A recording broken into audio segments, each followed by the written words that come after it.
Hello students, आज हम देखेंगे स्टैंडर्ड 12 का चैप्टर 2 का टॉपिक नंबर 2.10 परावैद्युत तथा ध्रुवण। आगे के जो भी हमने टॉपिक पढ़े ये थोड़ा उससे अलग है, तो ये समझना है कि परावैद्युत पदार्थ क्या होता है और उसमें ध्रुवण कैसा होता है। चलिए हम देख रहे हैं परावैद्युत तथा ध्रुवण, जिसको बोलते हैं डाई इलेक्ट्रिक एंड पोलराइजेशन। ठीक है, अब डाई इलेक्ट्रिक में होता क्या है, ये एक अचालक पदार्थ है। हमें पता है कि जो चालक पदार्थ होते हैं उसमें मुक्त आवेश होते हैं और जो अचालक है उसमें मुक्त आवेश नहीं होते, दोनों के बीच का अंतर है। तो यहाँ पे जो हम परावैद्युत पढ़ रहे हैं वो एक प्रकार का अचालक पदार्थ है। अब सबसे पहले हम एक चालक पदार्थ लेते हैं। मान लेते हैं ये एक मेरे पास चालक पदार्थ है। ठीक है, इसको हमने बाह्य क्षेत्र दिया है E0, नाम दे दिया हमने E0। बाह्य क्षेत्र में इस चालक पदार्थ को रखा है, तो इसमें मुक्त आवेश होंगे। तो मुक्त आवेशों की वजह से इसमें क्या होंगे, मुक्त आवेश होंगे। मुक्त आवेशों की वजह से इस पदार्थ के अंदर क्या होगा, क्षेत्र उत्पन्न होगा। ठीक है, अंदर क्षेत्र उत्पन्न हो रहा है तो हम इसको नाम देंगे E, इसको नाम देते हैं EIN, मतलब कि इंड्यूस्ड। IN मतलब कि इंड्यूस्ड, अंदर उत्पन्न हो रहा है आवेशों की वजह से। वापस से चालक पदार्थ है, चालक पदार्थ में मुक्त आवेश होते हैं और आवेशों की वजह से अंदर क्षेत्र उत्पन्न हो रहा है। और हमें पता है कि क्षेत्र कहाँ से जाएगा, प्लस से माइनस की ओर, तो ये क्षेत्र इस तरफ जाएगा। तो हम इसके ऊपर से बोल सकते हैं कि बाह्य क्षेत्र और अंदर का क्षेत्र दोनों विपरीत दिशा में है। अब इसी तरह अगर मैं हमारा परावैद्युत पदार्थ लेती हूँ, ये हो गया मेरे पास एक परावैद्युत पदार्थ। ठीक है, तो इसमें भी यही प्रक्रिया होगी अंदर। इसमें भी मैं बाह्य क्षेत्र देती हूँ, इस पदार्थ को मैं बाह्य क्षेत्र के अंदर रखती हूँ। तो इसमें क्या होंगे, बाह्य क्षेत्र की वजह से आवेश होंगे, लेकिन कम आवेश होंगे चालक के मुताबिक। अगर हम चालक से कंपैरिजन करें तो परावैद्युत में बहुत बहुत कम आवेश होंगे, और कम आवेश होंगे तो उसकी वजह से जो क्षेत्र उत्पन्न होगा वो भी कम होगा। यहाँ पे हम लिख देते हैं कि EIN कैसा होगा, कम उत्पन्न होगा। ठीक है, ये अंतर याद रखना कि चालक पदार्थ में क्षेत्र ज़्यादा उत्पन्न होता है और आवेश भी ज़्यादा होते हैं, जबकि परावैद्युत पदार्थ में क्षेत्र भी कम होगा और आवेश भी कम होंगे। ठीक है, ये चालक और परावैद्युत पदार्थ का अंतर समझ में आया।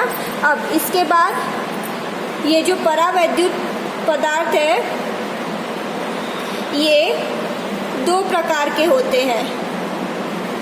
कौन कौन से? दो प्रकार के होंगे, एक तो होगा ध्रुवी और दूसरा अध्रुवी। ठीक है, इसको बोलेंगे पोलर और इसको बोलेंगे नॉन पोलर। तो हमें ये समझना जरूरी है कि ध्रुवी और अध्रुवी पदार्थ में क्या होता है। तो सबसे पहले हम बात करेंगे ध्रुवी पदार्थ की। मान लेते हैं मेरे पास एक ध्रुवी पदार्थ है। ठीक है, ये मेरे पास ध्रुवी पदार्थ है।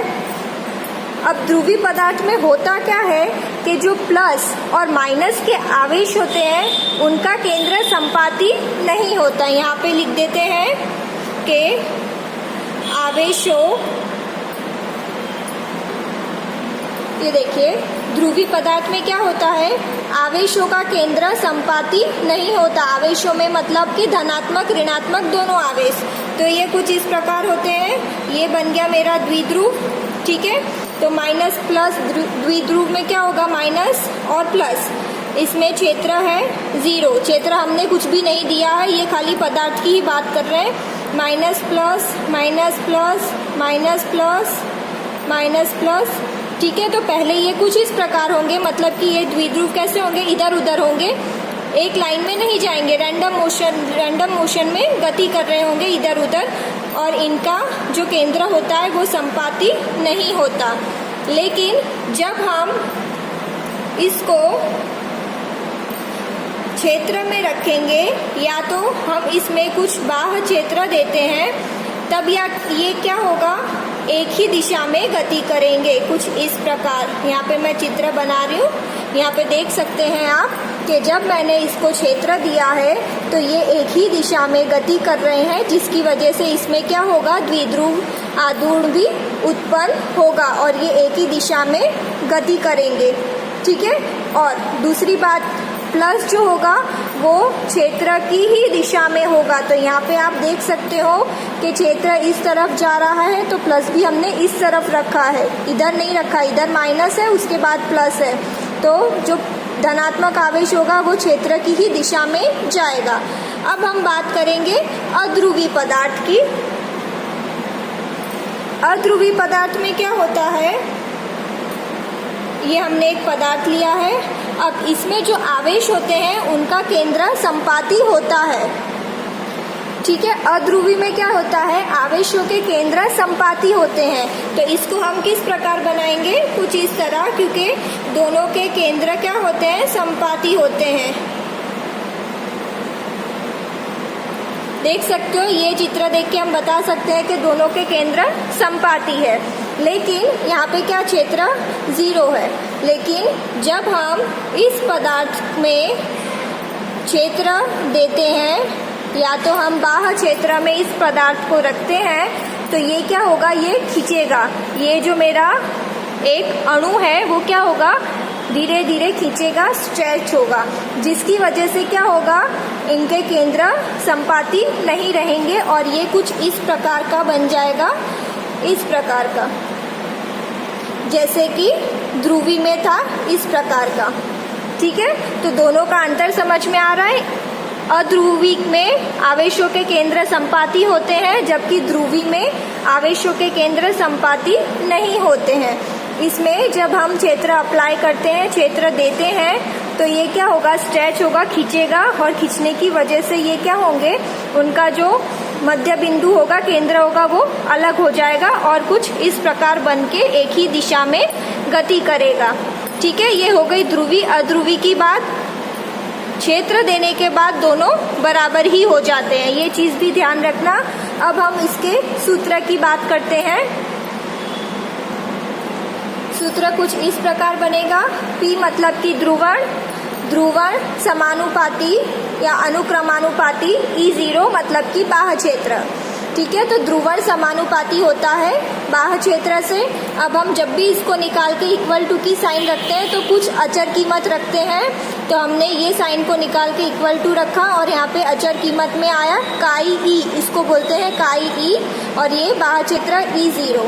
ठीक है, काई ई को क्या बोलते हैं, वैद्युत प्रवृत्ति, काई ई को बोलेंगे वैद्युत प्रवृत्ति, और ये अचर होता है तो इसका कोई ऐसा ही मात्रक नहीं होगा।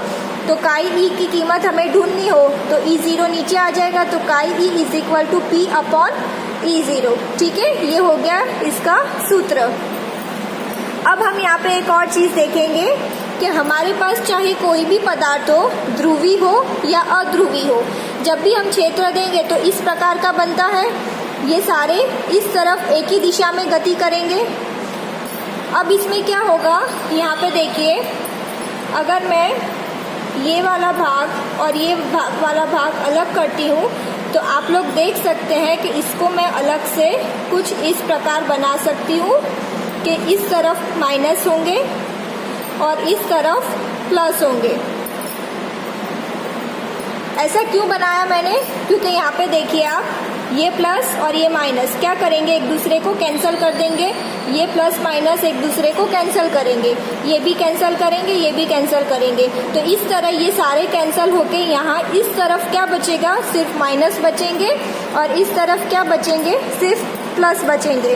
तो हम कह सकते हैं कि पदार्थ के एक तरफ माइनस आवेश है और एक तरफ प्लस आवेश है, और बाकी के जो बीच के आवेश है वो एक दूसरे को कैंसिल कर रहे हैं। ठीक है, ये चीज भी याद रखना। ये कॉन्सेप्ट सिर्फ अपने माइंड में रखना है कि ध्रुवी अध्रुवी होता क्या है, ध्रुवण क्या होता है और परावैद्युत पदार्थ किसे कहते हैं। ठीक है, ये समझ में आया।